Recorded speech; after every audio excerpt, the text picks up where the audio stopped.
Okay, so I'm just going to give some steps to learning shoulder pads. Here is a shoulder pad 423, which is one of the first ones I learned. It's pretty straightforward. I'm going to do some single club exercises and then some double club exercises.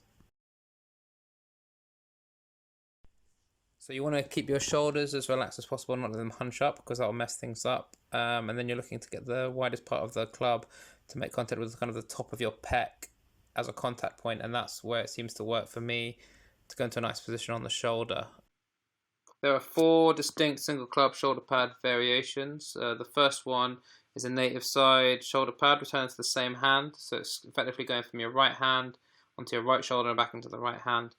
Here you can see I sway slightly to the opposite side. So I sway slightly to my left when I'm using my right hand, which gives me a bit more control over the club and a little bit more dwell time at the top. So the second variation is a native shoulder pad going to the opposite hand. So it starts on my right hand, goes onto my right shoulder, but gets received in the left.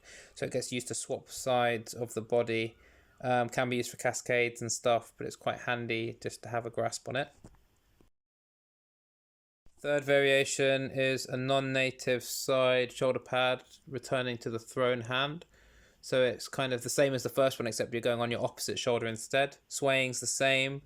For control, placement's the same. It's just a different variation.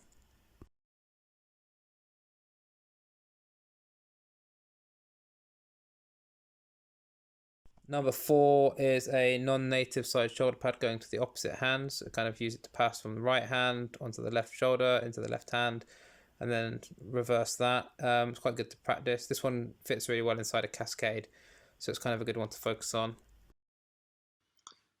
Now we've got some 2 club exercises for working it into patterns. So we'll start with working it into a 43. So you've got 1 club by the handle, 1 club by the body. And then you're going to throw a pass across, do a self native shoulder pad, return the pass and catch. And just keeping the swaying going, staying relaxed, not rushing is pretty key, because if you try and put the shoulder pad in before you've thrown your pass, so it's too high, it kind of all goes pear-shaped. So yeah, just work it on both sides and just get used to that. Lock it in, and then if you want you can kind of do them back to back with little half flips in between. It's quite good to get used to doing those quick little half flips in the hand or oh shits or whatever, because you need them to kind of get into the shoulder pad patterns from other patterns. And then here it is. So yeah, just alternating sides, 1 pass going back and forwards, and just doing native selves on each hand. So it's kind of like they're the 4s of the 4-2-3.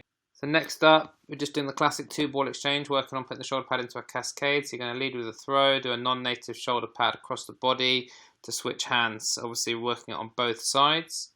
And then you can lead it the opposite way, starting with the shoulder pad and returning with the throw. So it's just, you're just working it both ways round, basically, just to make it completely comfortable. Yeah, and then it's basically ready to start working on it in a cascade. So in the cascade, I start with 1 already on the body end, just to do that, and I'm just putting 1 in every now and again, and you see like a slight body movement with the sway. It's a bit less pronounced when you've got the whole pattern going, because you can't be going all over the shop.